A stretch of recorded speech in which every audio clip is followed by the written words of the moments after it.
주가가 요즘 오르고 있는데 뭐가 또 하락이죠? 매수 시점에서 좀 하락한 것이 문제입니까? 어떤 종목이든지 씨앗만 보시면 된다라고 말씀을 드렸어요. 그러면 한국가스공사는 뭐만 보면 될까요? 뭐만 보면 될까요? 가스? 가스는 워낙 좀 이게 그 변동성이 심하죠. 그냥 여러분들이 유가만 보시면 됩니다. 왜냐하면 뭐 물론 천연가스라고 하는 것이 지역적 편향성이 매우 강하기 때문에 늘 동행하는 건 아니에요. 그런데 커다란 그 흐름을 보면 결국은 대체제거든요. 그러니까 유가가 올라가게 되면 저 가스 가격은 계속 떨어질 수가 없어요. 왜냐하면 유가가 올라가는 상태에서 고객들은요.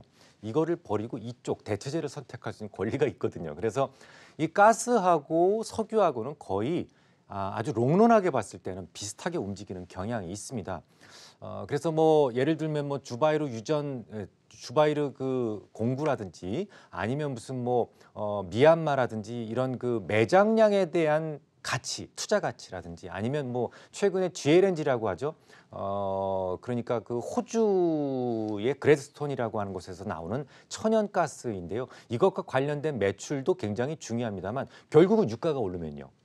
결국은 유가가 오르게 되면 주바이르와 관련된 뭐 미얀마와 관련된 매장량에 대한 가치도 같이 오르게 되죠. 그래서 결국은 유가에 대한 전망이 무척 중요하다라고 보시면 됩니다. 유가만 보시라는 얘기예요. 그런데 최근에 시장도 보면 떨어질 때 오를 때 대부분 유가하고 연동하고 있는 것을 분명히 확인하실 수가 있죠. 그 유가만 좀 잘 전망하면 되는데 여러분들이 잘 아시다시피 제가 지난 한 4, 5년 동안의 유가 전망은 정말 기가 막히게 잘 맞춰드렸죠. 금, 뭐 유가 이런 것들은 정말 기가 막히게 바닥 고점을 잘 말씀을 드렸었는데 2019년도에는 사실 그 유가에 대한 전망을 하기가 무척 어려워졌어요. 일단 기본적으로 석유라고 하는 것은 사우디아라비아라고 하는 나라가 아주 막강한 지배력을 가지고 전체 오페크를 지배했었어요. 그런데 이 가시쿠지 문제 이후로 사우디아라비아에 대한 불신이 커지기 시작을 합니다. 그래서 소위 지도력 자체가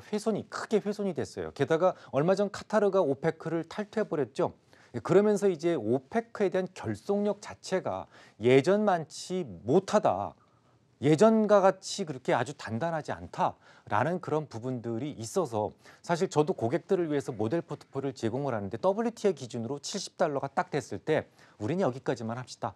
라는 말씀을 드리면서 2019년도에는 유가에 대해서 이제 그만 얘기하겠다는 말씀을 드렸었어요. 이런 여러 가지 문제 때문에. 그런데 최근에 유가는 분명 상승하고 있죠. 주가도 상승하고 있고. 이유는 뭐냐면 돈들의 흐름이 단기적으로 유가 상승 쪽으로 베팅을 하고 있어요. 뭐 예를 들면 아이스 선물 거래소를 보면 이 그 WTI 말고 브렌트에 대한 그 롱 포지션이 15% 정도 증가를 했고요. 또 그동안 유가가 막 떨어졌을 때 숏 포지션을 구축했던 사람들의 소위 숏 커버라고 그러죠. 그러니까 환매도, 전매도라고 그러죠. 전매도 물량도 조금 있었고요.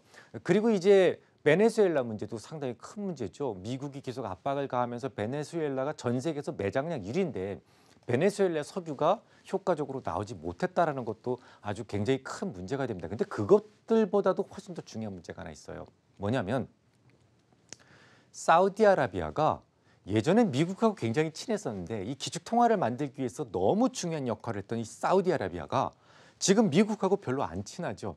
그리고 뭐 가시쿠지 문제나 이런 문제 때문에 좀 결속력이 좀 작아졌다라고 말씀을 드렸는데 사우디아라비아가 드디어 앞장서서 아랍에미리트와 함께 앞장서서 산유국, 그러니까 오페크와 비오페크 회원국들을 좀 이렇게 뭉치게 하고 있어요. 그래서 뭐 예를 들면은 이제 지금 오페크 안에 들어있는 그 나라들 중에서 가장 큰 산유국이 아랍에미리트 뭐 아니면 무슨 뭐 사우디아라비아 이런 나라들이잖아요. 그리고 비오페크 진영도 상당히 많단 말입니다. 그래서 대형 산유국들 10개, 뭐 멕시코, 뭐 러시아 이런 대형 산유국들 몇 개를 묶어서 10개 정도를 묶어서 우리 서로 산유량을 조절을 하되 서로 그거 갖다가 그 확인할 수 있는 조사를 할 수 있는 그런 기관을 두고 아주 그 수시로 점검을 하자. 이렇게 하는 게 어떻겠냐라고 제안을 하게 됩니다.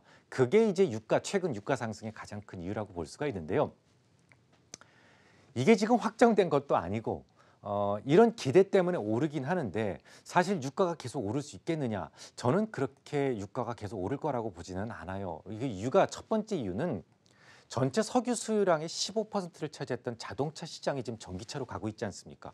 전기나 수소 쪽으로 가고 있기 때문에 그게 예전만큼의 수요량을 이끌어내기 어렵다라는 생각이 들고 또 두 번째는 셰일가스예요. 셰일가스가 지금 미국이 전 세계 그 가장 큰 산유국이 돼버렸는데 이게 지금 계속 늘어나고 있습니다. 퍼미안 지역의 산유량이 계속 늘고 있어요. 이것도 큰 문제가 될 수가 있습니다. 그럼 미국의 산유량이 왜 늘어나는지가 굉장히 중요한데 저는 이제 미국의 달러가 지금 많이 찍어졌잖아요. 이걸 릴리스를 해야 되는데 이때 유가가 올라가게 되면 안 되니까 조금 불리하니까 어쩔 수 없이 미국도 산유량을 조절을 해서 유가를 지금 계속 다운시키려고 하는 겁니다. 그러니까 유가를 떨어뜨리려고 하는 미국의 입장과 유가를 좀 어느 정도 위치를 좀 유지하게끔 하겠다는 산유국들의 이해관계가 너무 심하게 부딪혀서 아유 난 여기 대해서는 이제 더 이상 모르겠다라고 두 발 두 손 다 놓은 거죠. 그래서 이 종목은 저는 유가를 장기적으로 저는 기본적으로 좋지 않게 보고 있기 때문에 장기적으로 가져갈 종목은 아니다라고 보고 있어요. 그래서 이 종목에 대한 전략은 어떻게 세우시면 되냐면 간단합니다. 제가 뭘 보시라고요? 유가를 보세요. 유가가 올라가면 그냥 가지고 계시면 되고 유가가 떨어지기 시작을 하면 비중을 좀 줄이셔야 되는데 만약에 유가가 등락만 거듭한다면 어떻게 할 거냐? 또 하나의 방법이 있습니다. 바로 배당입니다. 이 종목은 고배당주에 속하죠. 특히 이제 정부 출연 기관이나 이런 그 회사들의 기본적인 배당 성향 목표가 지금 37% 정도로 지금 보고 있습니다. 전문가들 사이에서는 그렇게 보고 있어요. 그러면 그 부분을 감안한다면 한 1,600원 정도의 배당이 가능하다라는 얘기인데 요걸 갖다가 3.5% 배당 수익률로 환산을 하게 되면 얼마가 되냐면 45,700원 정도가 됩니다. 그러니까 이 종목은 유가 때문에 떨어질 수는 있다. 하지만 45,700원 정도 주변에서는 반등할 수 있으니 그 위치에서는 매수해도 좋겠다라는 생각을 가지시면 거의 뭐 완벽한 전략이 아닐까라는 생각이 듭니다.